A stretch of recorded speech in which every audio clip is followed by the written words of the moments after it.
us as we move along here. So my computer tells me it's 10:30, so let's get started. We've got a roll call with a quorum already, so we'll move on to item C on the agenda, and that's approval of the agenda. Is there a motion to approve the agenda for this March 10th, 2021 meeting of the Green Bay Housing Authority? Motion approved. Oh, yeah. Okay, we have a motion and a second. Any further discussion? Hearing none, all in favor signify by saying aye. Aye. Aye. Any opposed? Very good, motion carries. Moving on to item D on the agenda is approval of the minutes from the January 21, 2021 meeting of the Green Bay Housing Authority. Are there any additions or corrections to those minutes? Motion to approve. Okay, we have a motion to approve. Is there a second? Second that motion. Motion and a second. Any further questions? Otherwise, all in favor signify by saying aye. Aye. Aye. Aye. Any opposed? Hearing none, the motion carries. Moving on to item E, regular business, election of officers, chair and vice chair. So right now, obviously I'm the chair and Terry is the vice chair. Anybody want to jump into a saddle here and take over? I want to nominate Bill to be chair. All right, so there's a nomination. Is there a second? I second that. All right, thanks, Terry. I don't mind. That's fine. So there's a second. Are there any other nominations? I think I have to. Can you repeat? Are there any other nominations? Are there any other nominations? We need a vice. Is there a motion to close the floor on nominations? Sure, I'll make a motion to close the floor on nominations. Aaron, we can't hear you. I see you're moving your mouth, but I'm feeling like you're making motions, but we can't hear you. So there was a motion and a second to close the nominations. All in favor signify by saying aye. Aye. Aye. Any opposed? Hearing none, motion carries. So the only nomination on the floor is for myself as chair. So I'll call for the vote on that. All in favor signify by saying aye. Aye. Aye. Any opposed? None. Motion carries. Very good. Now we move on to vice chair. There a motion to open the floor for nominations? It's currently Sandy or Terry? Terry. Terry. I want to open the floor. All right, so we have a motion to open the floor. Is there a second? I second that. All right, I have a motion and a second. Aaron, we can hear you now. I want to nominate Terry. All right, we have. Thanks, Steve. But first, let's vote on opening the floor first for nominations. So all in favor of opening the floor for nominations signify by saying, for vice chair, signify by saying aye, please. Aye. Any opposed? Motion carries. The floor is open. Bill, I would like to nominate Terry. All right, we have a nomination for Terry. Is there a second? I second that. And we have a second. This is where in-person meetings I miss. In person, okay. You can nominate someone, Terry. Yes, I could. Make a motion to close the floor. All right, we have a motion to close the floor. Is there a second to that motion? Wait, you have to call for your nominations 3 times. Oh, that's right. Are there any other nominations? Are there any other nominations? Are there any other nominations? Hearing none, a motion to close the floor. Is there a second? I second that. All right, we have a second. All in favor of closing the floor for nominations for vice chair signify by saying aye. Aye. Aye. Any opposed? Hearing none, the nominations for vice chair are closed. We have one nomination for Terry Refsgaard. All in favor of that nomination signify by saying aye. Aye. Aye. Any opposed? Hearing none, motion carries. Terry. Thank you, my friends. Congratulations, both of you. Oh. All All right, so that closes the elections for officers for the Housing Authority. So we now move on to item number 2, consideration with possible action on proposal to move forward with a financing plan for the redevelopment of Mason Manor. All right, so you may recall last year, we went through the entire process of reviewing whether or not we were going to apply for tax credits. We were in a competitive process. It was going to cost us about $30,000 to do it. We met with Baker Tilly, actually, Caitlin and Don, and kind of like, well, it's up to you. And we decided as a board that it was a little bit risky for us and we didn't want to apply for these things. Since that time, I actually got a phone call from a gentleman at Gbha who's a loan officer who actually packages a number of these things. And I had a Zoom call with him and Debbie Dean, who actually sits on our redevelopment authority. And he's like, look, there's this new product out there, this non-competitive 4%. You need to apply for this. I'm really encouraging you as a housing authority, like you fit the bill for this funding. I really would like you to take a look at it again. I think it'd be a good project for you. And I'm like, great. At the same time, Caitlin sent us an email that said, hey, there's this new product out here that's a non-competitive 4%. Like, we should take a look at this for Mason Manor. So we met with them and kind of went through the sheet that came with your packet, right? And we said, you know what, this sounds like it's a good plan. There's like so many benefits to it this year than last year. So let's take this to the board. And we have Caitlin here and Gavin from Baker Tilly to walk us through this process and the pros and cons. So if I could get maybe a motion to open the floor, I can turn it over to them. We'll move to open the floor. Is there a second? A second. Okay, we have a motion and a second to open the floor. All in favor, signify by saying aye. Aye. Any opposed? Hearing none, the floor is open. Well, great. Good morning, everyone. Thanks for Good having morning, us. David. Good morning. Nice to see you all again. Thank you for the introduction. Don is also going to join. He might be a little bit late here, though. But yeah, as you know, Cheryl described, lots of very exciting things going on in the industry. The 4% non-competitive round got way more exciting at the end of last year because the tax credit rate was locked at 4%.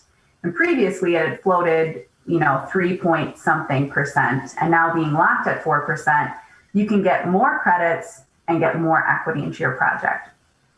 And then additionally, HUD came out with to section 2018-04, which if you recall when we talked last fall, that notice had the blend option where you could do some RAD and some section 18. Well, this new notice that came out in January expands those options and they give, different percentages based on your construction costs. And then in addition, they added a special new category for housing authorities that have 250 units or less, which you guys do. And you can then allocate up to 80% of your units to be disposed under Section 18 and receive tenant protection vouchers, which can be project-based. And the remaining 20% can be RAD, which is huge because, as you know, the rents that we can charge on a voucher unit are higher than what the RAD rents are. So with those two awesome industry updates, we re-looked and reanalyzed the numbers and now have two options, which I'll kind of talk through in a second, that accomplish your wish list. And remember, before last fall, we were talking like some of the options might not even accomplish what you guys wanted to do. Now both options do, and we're presenting to you to see, which one you might want to move forward with. So with that, last time, I think the numbers we were looking at last time was 72,000 per unit, which eliminated putting the air conditioning into the unit. It didn't do anything with our circle drive. I mean, it was really very basic core stuff that needed to be done. The wish list includes things like potentially eliminating that circle drive in the front. It's got I think the washer and dryers in units. It's got the air conditioning into the unit. So we're not changing those conditioners, right? Every season, taking them in and out. It's got some common room work. I mean, it's got a lot of things we really wanted to get done in the units, so that's a plus. Sorry, go ahead. No, that's great. And does everyone have the summary sheet in front of them? Or I don't know if you want me to share my screen. Okay, perfect. You guys got it. Wonderful. You guys have it? Yes. Okay. Okay, great. So option one is this 4% tax credit application that is non-competitive, which means that, WHEDA has an allocation of 4% credits that they can allocate that they don't require, scoring. So as long as they have enough volume cap, which currently they do, there's no, cause for concern that they'd be at their limit. Anyone can apply. And as long as you're meeting threshold requirements, you're going to get the credits. There's no deadline. It's accepted on a rolling basis. So with using that product, the 4% tax credits, and then that special new HUD product I talked about with 250 units or less, we're assuming 80% of our units will be at fair market rent and 20% of our units will be at RAD rent. So you can see we just did, kind of like high level sources and uses. So we're getting a ton more equity than we were before, 12.8 million. We can take on a much higher permanent loan because again, we can get higher rents on 80% of our units. We still have that seller loan mechanism in here. And what that does, again, is you can take tax credits on the value of your building. So we're getting acquisition credits based on just having an existing asset, in addition to the credits we're getting on doing the improvements to that asset. So the seller note is really just a way to bring more credit and bring more equity into the deal. And it's basically cancels out. It's a source and a use. And it's really just a paper loan. No money is actually transacted. And this option assumes that we would put in the existing reserves that you guys already have. So that 500,000. And then it also assumes that we'll go for HP funds with a federal home loan bank, whether that's, potentially Chicago or a different region. And then rounding out the sources is your deferred developer fee. So then, again, uses, we have the acquisition costs in there again to generate those acquisition credits. The rehab costs are going to be your wish list. So the 92,000 of unit in rehab. Then there's, other financing fees, other soft costs. We have to get an appraisal, a market study, those sort of things. And then you can see that the developer fee that you can earn under WHEDA's tax credit program is around $3.3 million, of which you're deferring about 700,000. So you'll get 2.5 million in paid fee realized at the time from closing to the time that you complete the rehab. And then the rest would be deferred through cash flow over a 15-year period. Any questions so far before I kind of talk through pros and cons? Why is that so significantly different than the competitive version? So two main things. One is because the 4% rate is locked, and because we can charge higher rents on 80% of the units, we can drive more rehab into the project, so more cost, and cost translates into your developer fee because WHEDA will let you take 16% basically on a rehab project. So because of these new tools, we can do more rehab, which is increasing your developer fee earning potential, basically. And it's not charging, just for clarification purposes, the tenants aren't paying any more rent. Correct. The tenants will still pay 30% of their income. Right. Exactly. Yep. But the amount that we can charge for the rent is higher, kind of like the Section 18. So the benefit we get from HUD is a higher rent, even though the tenant rent stays the same, because we're allowed to use fair market rents on those. Absolutely. Good distinction. So really, the main benefits to this option, again, no competition. So we're not competing against for-profits, other nonprofits, other housing authorities. We can accomplish your full wish list. we can start as soon as you guys want because it's accepted, on a rolling basis. There's some things we'll have to do to prepare the application, which we can kind of get into later. But, you don't have to wait. You could, start the process right away if you wanted. And then you guys still would retain the management. So we can, either set it up through your nonprofit subsidiary, or you guys would still be in control. You can still partner with the developer, like a turnkey developer. I know you've been talking to Foreman to come in, help you do this rehab, and then, they can exit out and you guys are still, in control.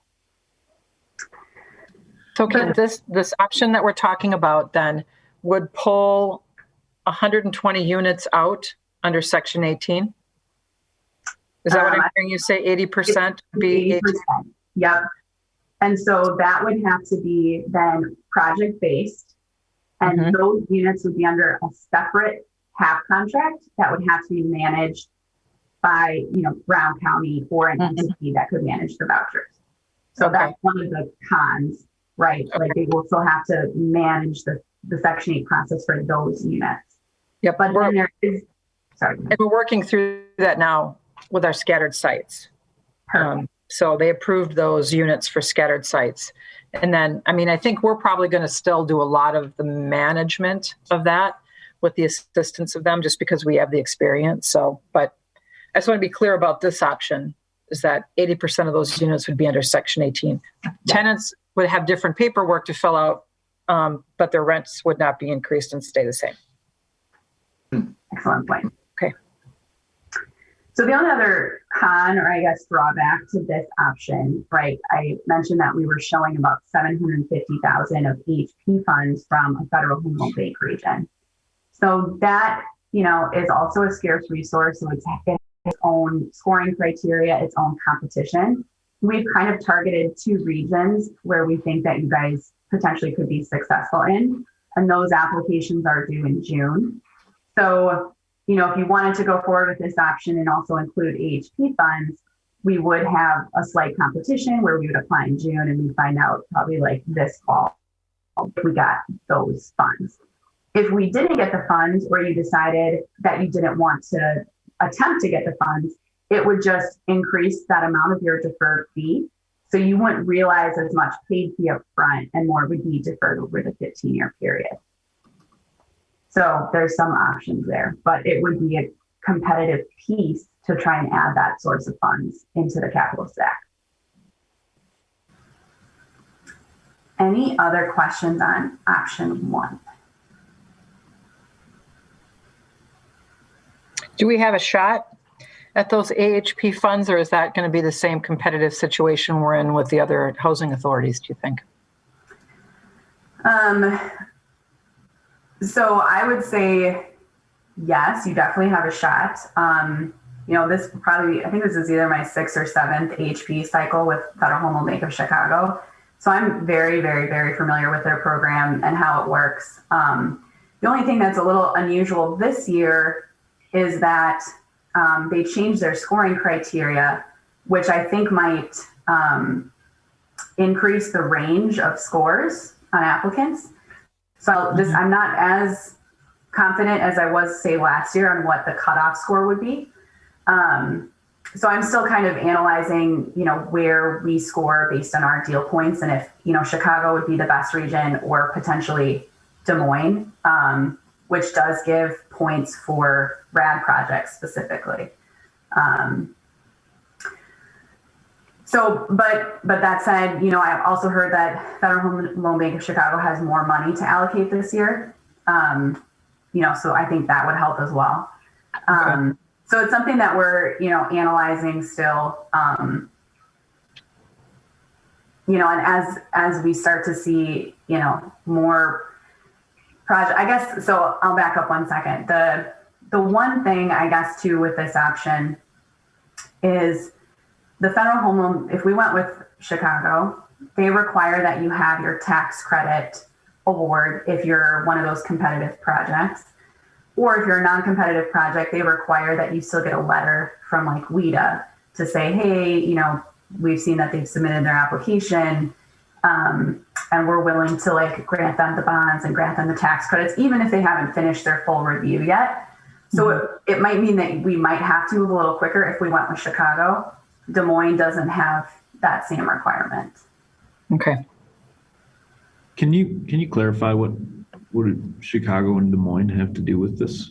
Yeah. So the Federal Home Loan Bank system has 9 different regions across the country, and they each have their own EHP program with their own scoring and criteria, and they have their own money to allocate. So the Federal Home Loan Bank of Chicago, their region is Wisconsin and Illinois. So they give preference for projects located in those 2 states. And then Des Moines actually has kind of an odd footprint because they acquired Seattle. But anyway, like Wisconsin is not in their footprint, but you can apply in other regions. And I've done it successfully in other regions too, where even if you're not in their region, if you're scoring high enough with their criteria, you can still be successful in getting an award. It's just gives an extra 5 points. And the reason why we showed, these EHP funds is because, like tax credits, it's a great additional source of funds because it's really a forgivable loan. So it's granted to the project, and as long as you maintain compliance for 15 years, you never have to pay that money back. So, and in Chicago, you can get up to 900,000. So it's a great way to add, another source of funds into the deal, if you just need a little bit to kind of get over that hump. Okay. And again, we wouldn't necessarily have to go for HP funds. We could, if there's more reserves or capital funds, or we could defer a little bit more fee, or as like costs kind of shake out, we can kind of reevaluate and see where we're at too. So it is an option.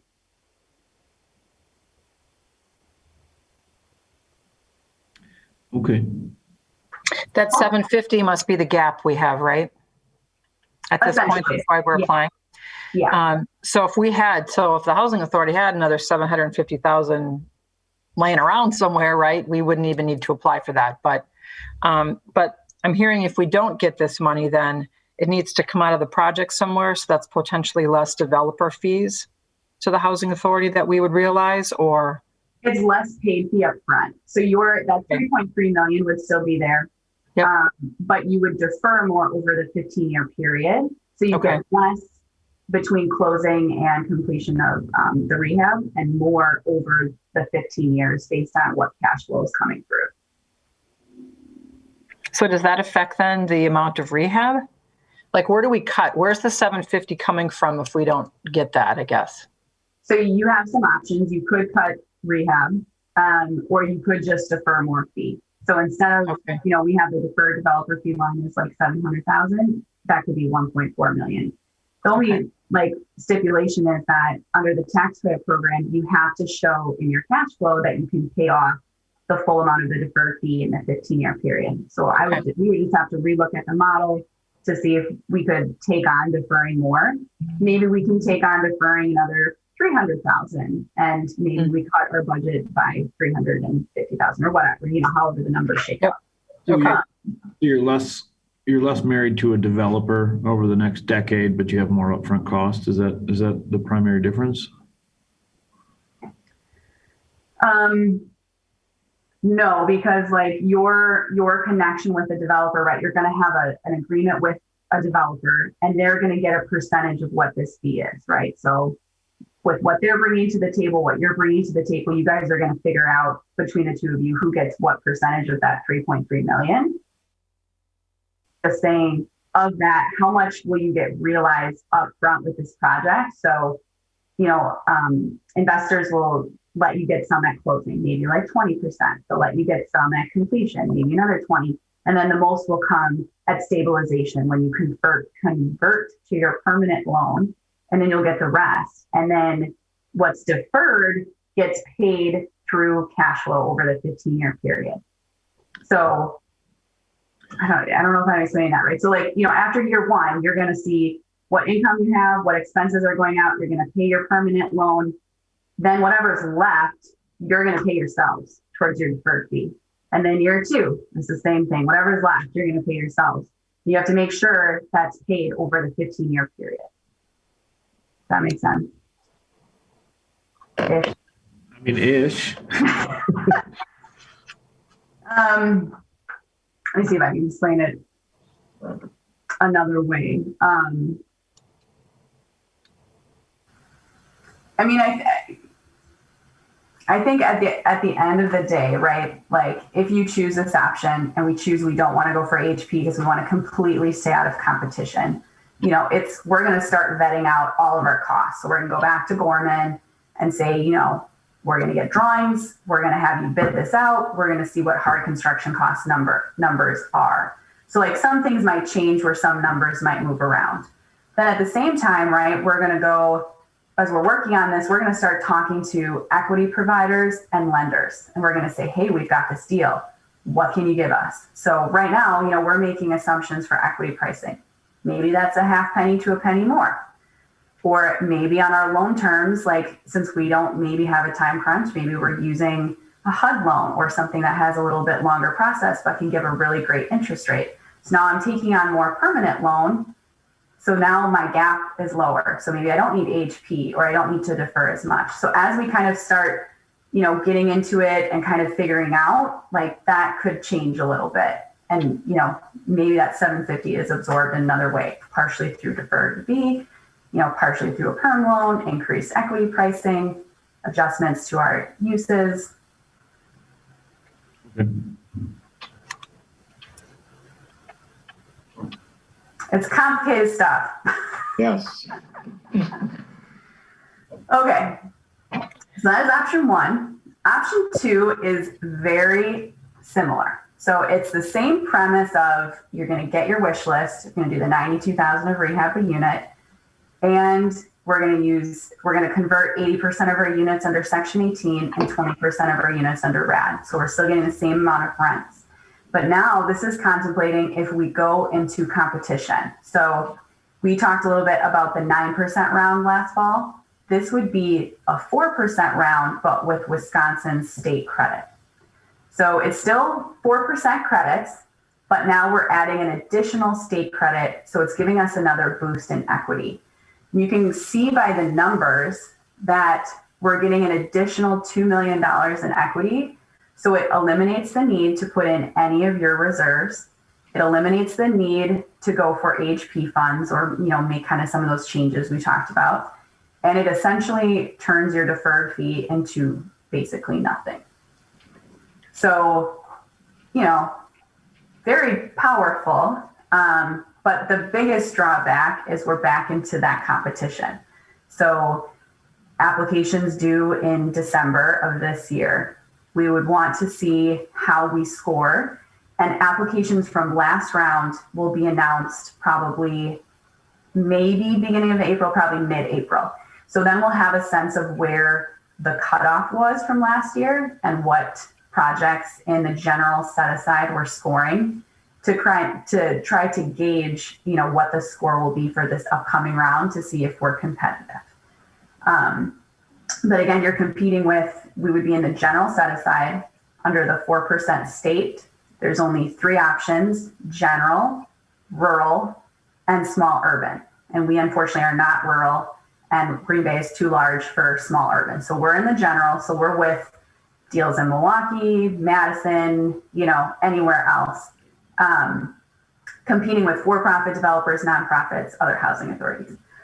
And then the other piece to this is right timing. So we would be wait until December. We wouldn't find out until April, mid-April of 2022. Then you probably, you know, it would take at least 6 months to get through the RAD closing process before you could close and start rehab. So it'd be a little bit longer process, but as you can see, you know, you would get more equity to the project. But still, you know, the same benefits of, again, accomplishing your wish list, very little deferred fee. So you're realizing more upfront fee again as well. Don't have to put in your reserves. So yeah, both are great options. And I feel like they are better options than what we had last fall, again, with those industry changes. So maybe with that, do you have questions on option two?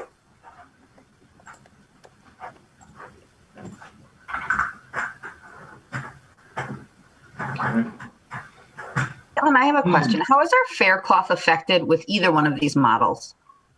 So under the new HUD notice, we will have to address the plan for the fare cloth. So with the 250 unit option, one of the stipulations is that you have to tell HUD how you plan to close out the rest of your public housing units, including your fare cloth.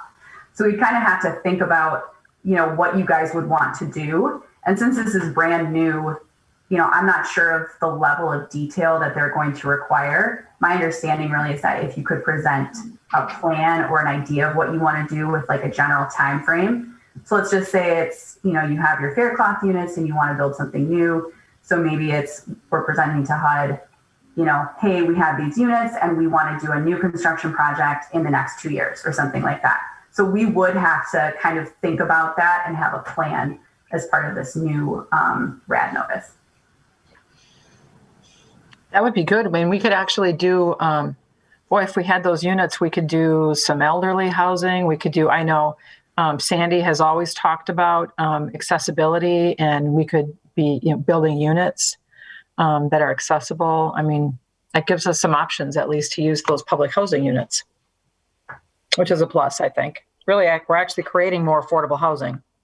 Definitely. By taking them out, it allows us to put more back in while still maintaining what we have. So that's a net plus for us for affordable housing, which is good. Hi, Don. Hey, Cheryl. I need this dumbed down for my little itty bitty brain. Option one is less risk, less timeline, a little bit less money. Option two is longer timeline, another 25% like into the kitty. But if we get denied, we're screwed. Pretty much. If you get denied, you'd have to, then maybe we could go to option one, or you could look to reapply in the next round. But But then we're out 2 years from now. Whereas option one, if we find people to sign these things, we could start tomorrow. Yes. Yeah. I don't know. Okay, thanks. I don't know, Stephanie, it seemed like maybe you had another question. I wanted to know, because we're already taking it's 48 units for section for our scattered sites. Do those have to be in that current plan too? Because our application wasn't technically approved yet because HUD is so super slow. So do those fall under the new rules too then? Yes. Okay. Yep, that's a good question. They do. So, if you have more questions, I'd be happy to answer them. Otherwise, I can definitely talk to, with either option, what next steps would be. Do you want me to go there? Sure. Okay. So probably the first thing is, right, we've kind of condensed the options into this one sheet, but we have, 9-page models that support the numbers in both of them. So I probably would want you guys to just look through them and make sure that all of the assumptions that we're making in terms of operating expenses, which we pulled from your financial statements, if you have updated vacancy data, which we should be using a different vacancy number, and then double checking, the payment standard with Brown County on what we can charge for those rents to make sure that our assumptions are solid. So that's probably step one. And then, step two, with either option, we do need to have a CHAP in hand in order to submit our tax credit application to WIDA. So the next step would really be focused on preparing our RAD application. So that would include holding 2 tenant meetings. They can be virtual, to kind of talk through the RAD process and what you guys intend to do with with Mason Manor. And then you'll also need a resolution from the board that approves moving forward with the RAD application.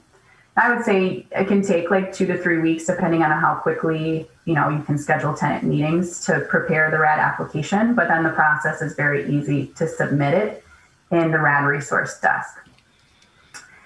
While you're working on that, then the next thing is probably to go back to, if it's Gorman or, your developer partner, get them on board, start, looking at the numbers again and start ordering third-party reports.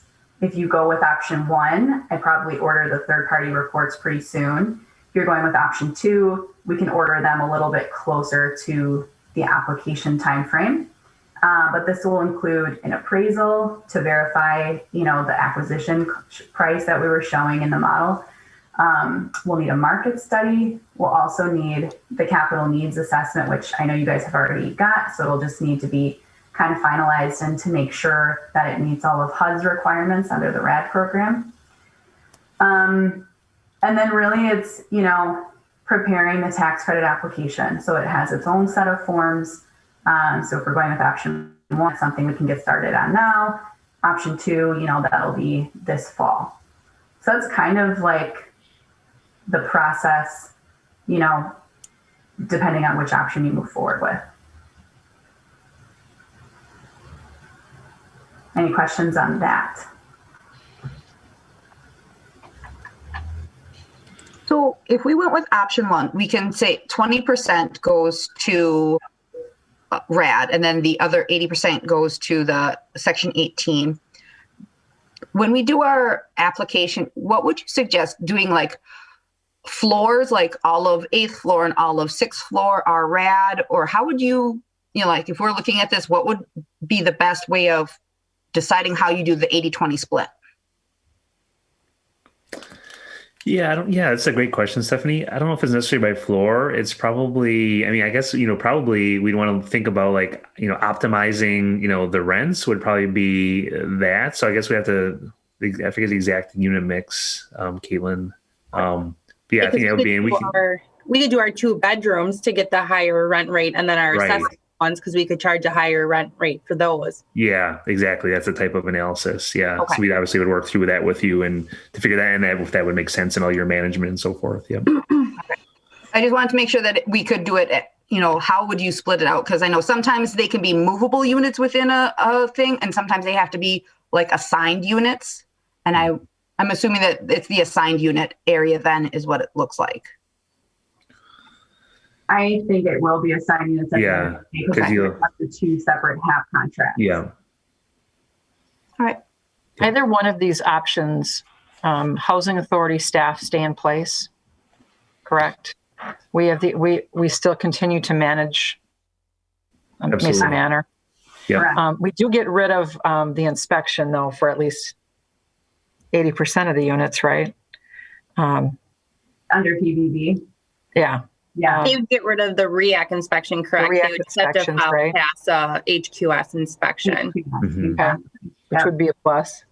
And you can choose to go, if you wanted to convert under PBV for the 20% of the RAD units, you could choose that route too, or PBRA as you noted.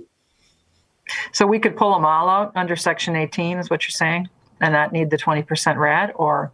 So you would still have 20% RAD, but under RAD, you can convert to PBV or PBRA.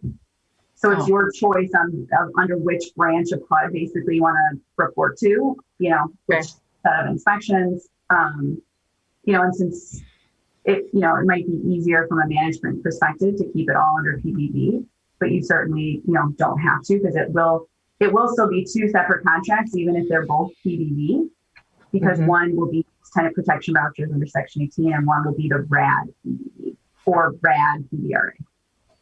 I feel like we have a pretty good relationship with the Brown County Housing Authority. They certainly were supportive of our Section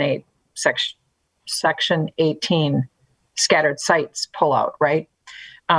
So at some point, I would think we would need to have a discussion with that board as well, with our plan of action and our request to do however many units, pull those out, see if we get support from the board before we go much further, I would think, right? That is great. To work as well. And one thing I'll mention too, on like the management question that you had, because now, right, we're adding tax credits. So, under the tax credit program, there's certain rules and requirements. So it might be that potentially staff might have to get trained, under the tax credit program, or maybe partner with a management agent for the first year or 2 to make sure that you're meeting compliance and learning, how to manage it. Gotcha. Caitlin, I have a question. On our CFP funds, I have already a year that I have to spend down by a time limit. Should we be spending those funds down in anticipation of changing over? Because I know that a lot of those funds you can't carry over into these new programs. So do we need to look at spending those down? And so under, with your standard study, because we can't use them to get the rehab done, right? So I'm not sure if I cut out or you cut out, but I might have missed part of your question. But I think, so basically like with your scattered sites under section 18, yeah, you couldn't use it. But with this blend, you could apply your capital funds to this project if you wanted to. But if you have certain timeframes on when you have to spend it, it'll depend on, which option you guys pick, when we think we can close the transaction, and then decide, if you need to spend it or you can use it as part of this project. And that's something like, could cut into that 750,000 in option one, if there were some funds, to include. Well, we haven't gotten our 2021 money yet, but that should be coming in soon. And we haven't spent much of our 2020 money. So we do have quite a bit of money there. And that's in addition to the 500,000 of reserves? Yeah. Okay. If I can pull that up real quick, I should be able to let you know what that is. There would be if there's things that you could wait, that aren't urgent. It does make sense to roll that into the project because any construction type thing generates tax credits. So we want to, if you can, wait until we start the tax credit construction rehab because you get more bang for your dollar than with a tax credit equity. If there's something obviously urgent, you have to obviously address it. But I feel like these are, I feel like we're getting into the weeds a little bit on this, really. The Sure. big question we have today for the board is if we're comfortable moving forward now or competitively at the end of the year, right? Because I'm assuming the board's in favor of moving forward with a plan of action for Mason Manor. So correct me if I'm wrong on that, if that has changed. But so really that's the question, is whether we want to hit this, maybe spend a little bit more of our money, but get it kind of the bird in the hand compared to doing the bush potentially at the end of the year. Right. So as the board, we need to talk about the difference between if we prefer one or two. Does staff have a recommendation? I mean, this isn't really a market that we're playing in as a board, right? I mean, what do you guys think? What make, this risk better than we do? So I think when we talked about this, so the concern is, of course, Mason Manor and the age of our boilers and our windows and all of these things, right? That really we haven't done much with the larger items for a while because we're working through this. I guess I would be comfortable moving forward now with something that we're pretty sure we're going to get, compared to being competitive at the end of the year. Because you're right, that is going to push us, keeps pushing us forward, and that boiler is not getting any younger. And plumbing and all these things that I'm thinking of, those are the things that kind of keep me up at night. So I would prefer to move forward, I guess, faster on it than taking my chances gambling at the end of the year. But I like safer things, public dollars. That suits me. I mean, or if we're looking at tip a scale one way, I see Bill nodding. He's the boss. What?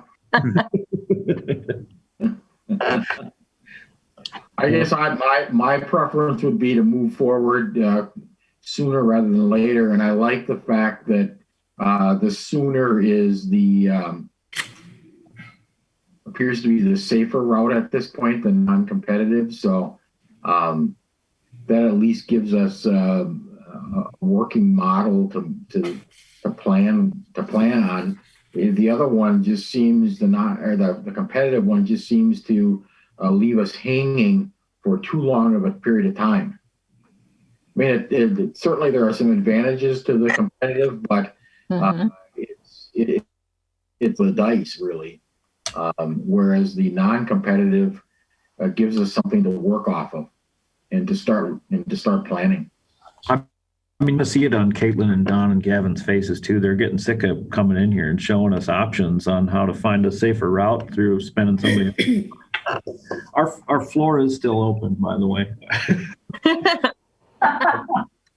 I think it was exciting. I mean, just, the timing of this notice that Caitlin, went through that allows you to be in this position was just, it's right. It's almost like, hey, this is meant for Green Bay and others in your situation. So, And Cheryl, correct me if I'm wrong, this was the one that the state was kind of promoting as well? Yeah. Correct. Don, when you say others in our situation, I mean, like, that's the easy answer, right? Who else is going through? Like, what is a parallel city and what are they doing? We talked a little bit early on or a couple months back about Wausau. I mean, that's like, if I don't know what I'm doing, I'm going to look to the competition and see what they're doing. And if it looks right, I'll better start doing that, right? That's how I go through life. I mean, so who's in a similar boat as Green Bay? yeah. So again, right. So it's really 200, there's 250 units or less, right? There was 50 units or less. That was kind of a small grouping. This bumped it up to 250. So I think even like Madison actually has less than 250. I mean, I think I don't know if it's, is Wisconsin Rapids, Galen, less than 250? Wisconsin Rapids. I mean, those types of cities. And I think we're talking to a lot of them, not everybody, of course, but we're talking to a lot of them. And this lattice where you can get up to 80%, at the higher rents that was really the game changer. So I think we've talked to smaller housing authorities, 40, 50 units kind of thing. And they really got a lot of people's attention. Wait, now, if these other entities have all hired you guys too, can you just tell them how ugly option 2 is? And then you go. No, we're talking to a lot of people right now. So yeah. I really appreciate you guys spelling this out as simply as you possibly can. I'm sure that that's no small feat. All right. Are there any other further questions while the floor is open here? All right. Is there a motion to close the floor? I'll make the motion. I'll second All right. that We have a motion. motion. Is there a second? I second that. Oh, you're in second. Very good. Thank you. Okay. So motion and a second to close the floor. Any further discussion? Hearing none. All in favor of closing the floor signify by saying aye. Aye. Any opposed? Motion carries. So now we're back to the principal question of what possible action should we take on these two options, or should we take any action at all? Any thoughts, or anybody want to make a motion? Or I on the tip of my tongue is a motion to move forward with option 1. I think that's the right thing for us. I don't want to be the only one throwing that out there, but that seems to be where everybody's pointing, doesn't it? yeah. I agree. I agree. All right. And I agree as well. So I will second that motion. So we have a motion and a second. Any further discussion or questions before we take a vote? Hearing none. All in favor of moving forward with option 1, competitive, signify by saying aye. Aye. Aye. Any opposed? Motion carries. So we have a plan of action, at least a starting one. Thanks, Baker Tilly. So we'll be in touch with you then for next steps. Let us know what we need to start doing. Perfect. We're excited. Thank you. Yeah, sounds Thank you, Caitlin, for all your insight. They appreciate it. All right, very good. So we can move on then under regular item 3. And if you guys want to hop off, go right ahead. That's fine. Thanks again for all your help, Don. Thank you. Yep. All right, item number 3, consideration of possible action on approval of the annual civil rights certification resolution for 2021, resolution number 01. All right, so this is just an annual resolution that we have to sign and submit to HUD yearly, that we're just in compliance with the Civil Acts Right of 1964 and the Fair Housing Act. So if you could please make a motion to approve, that would be greatly appreciated. I will make that motion, but are there any other questions on it? Second. We have a motion and a second. Any further discussion? Hearing none, all in favor signify by saying aye. Aye. Aye. Any opposed? Hearing none, motion carries. Can you imagine? Item. You yeah, Bill, I opposed. Yeah, you're Right. opposed to civil rights? Right? And you are. Why are you No saying fair housing. All right. Yes, I'm not so sure about this fair housing stuff anymore. This liberal All right. Yeah. Watch, that'll probably pop up on some YouTube channel now that Oh yeah, yeah. Sorry. we're opposed to fair. Green Bay is opposed to fair housing. So much for that. Let's move on to item number 4 before we get ourselves in trouble. A consideration with possible action to approve resolution 2021-02, approving the submittal of the inventory removal application. HUD 52860 and HUD 52860-A for the Green Bay Housing Authority. All right, so this is also in your packet. After speaking with HUD over the last few weeks, we have already signed this identical resolution in 2020, but they are just requesting a more updated board resolution. So again, we signed this last year, exact same verbiage, just the date has changed per HUD's request. Okay. This is a Section 18 process to pull those units out. All right. I will make that motion. I will second that. And Aaron seconds. So any further questions? Hearing none, all in favor signify by saying aye. Aye. Any opposed? Hearing none, motion carries.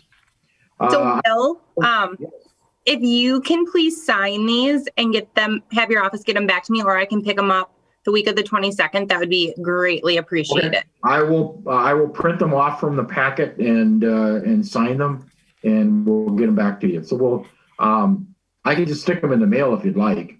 Yeah, that's fine. Okay, we'll do. I'll get that done this morning. Thank you. You're welcome. Item number 5, consideration possible action to award the Mason Manor annual window cleaning contract to Jack's Maintenance Service Incorporated, the lowest and responsible bidder. All right, so I was working with our purchasing department. Our current window cleaning contract has expired. So we just wanted to try to get some more competitive, up-to-date bids. We held a site visit. We had 3 vendors show up. And unfortunately, only one submitted a proposal, which is Jack's Maintenance. And they were our latest contractor that was doing the window cleaning. We did not clean any of our windows in 2020 due to scheduling and COVID. So we are just requesting that you approve this proposal so we can continue with the window washing services. Can somebody tell me where this number is related to their last contract? So their last contract was around $6,000, and that was about 5 years ago. So they've been holding this contract for, I believe, the last 8 or 9 years because we just continued to do 1-year approvals on their current contract. But after they did like their typical yearly 3% increase and went back to actual hours that they were at Mason Manor, that's why you see the increase to $10,240 roughly a year for the units. What is it, 40%? It was $6,000 before. They updated the line and came back with $4,000 more, and they're the only bidder. Correct. Oof. So typically the window cleaning contract, it does all 152 units. Every common window inside and outside are push out by the storage area. So then they'll go into every unit, clean the inside, outside, and the screens of all the units. It is pretty labor intensive. It does take a week. We have 8 employees from Jack Maintenance here. So they went by actual time and material from the last few years, along with the 3% yearly increase. And that's how they came up with these numbers. Okay. One thing, Jamie, we may want to look at this contract only because it looks like it goes out to 2025. Right. So If we have all the windows replaced at some point in this Mason Manor remodel, we may not need to do that for a year, which might save us some money.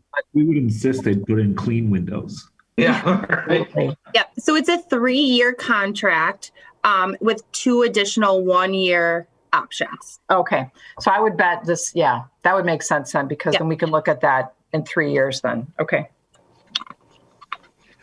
All right. Hey, I'm trying to save every penny I can here.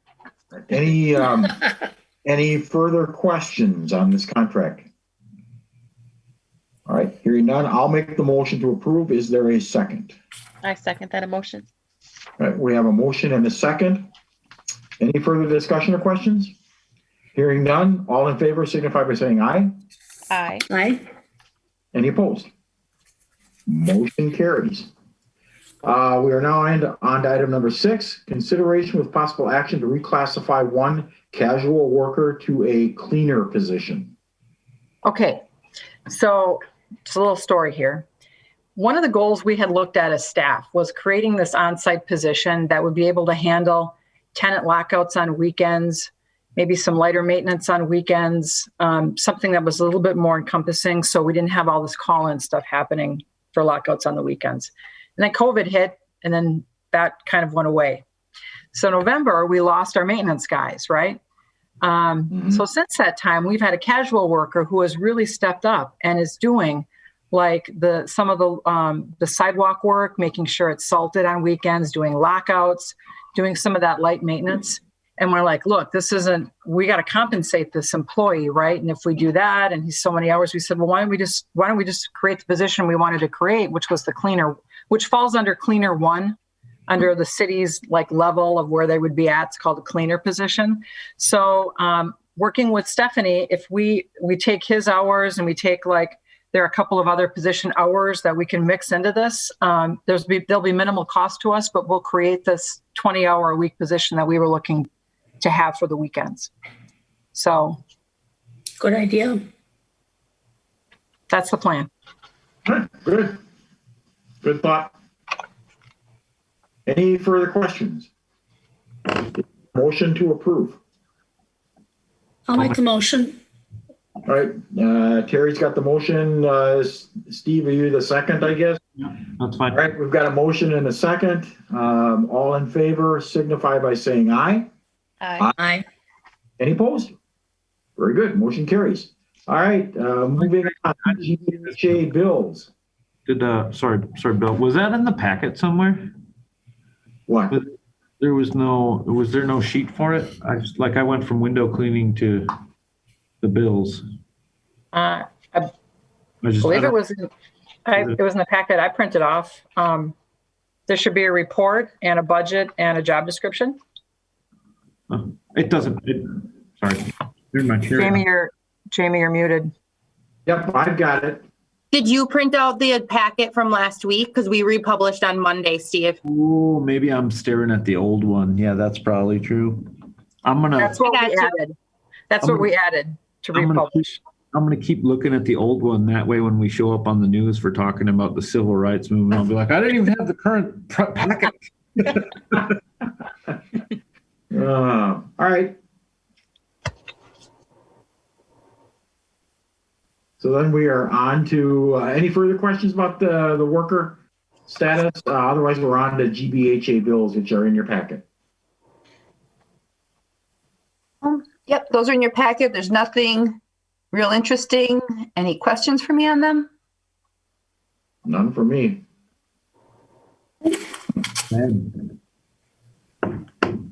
All right, then we're on to the GBHA financial report. Stephanie again. All right, that was also in your packet. My thing will work with me here. I can look at that too. Are there any questions that anyone has on it? Nope, not for me. Same stuff, different day? All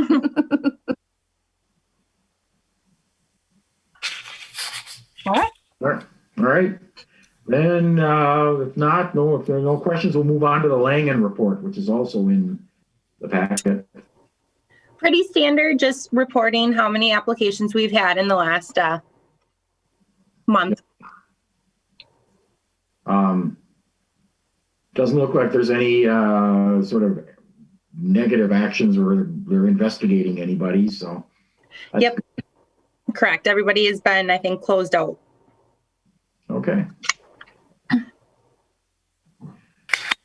All right, then moving on to the director's report. I just wanted to update you. We're still looking for our custodian 2 and our building services manager. We've got an interview for the building services this afternoon. We are really struggling to fill these positions. It's either a combination of backgrounds aren't working out or people not wanting to be on call, overnight or whatever. Not quite sure what's happening. I think we've offered like the initial pay up front a little bit higher at this point to try to entice more people. So if you know of anybody who's works with units and, send them our way. We're just going to continue to post it wherever we can and try to fill those 2 positions. Okay. So that's where we are with that. One of the things, I'm sorry, Bill, what was that? That's all you can do is just keep looking. Right. Upgrade your casual worker going to lessen that burden? Well, the casual worker is working, right now the casual worker is working basically outside description, but what they're doing is helping with like weekend sidewalks, that kind of stuff. So I think it would, but not when you get the call the furnace is out on Saturday night or my toilet's plugged on Sunday morning, right? Those types of things. Mm-hmm. So, all right. Chantel and the staff have been able to set up COVID vaccinations for our residents at Mason Manor. And I believe that's going to happen on March 18th, which is great. I don't know how many you had signed up, Jamie, like 60 or 70. I mean, it was really a good number.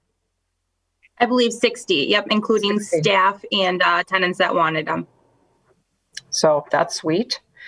And then one of the things we're going to probably bring back to you this summer is we don't really have a logo, or we have some old Mason Manor stuff I've seen on the back of neighborhood guides that's dated, and we really need to start looking at getting our logo and getting some kind of branding for what we're doing, right? Mm-hmm. So we're going to start working on that.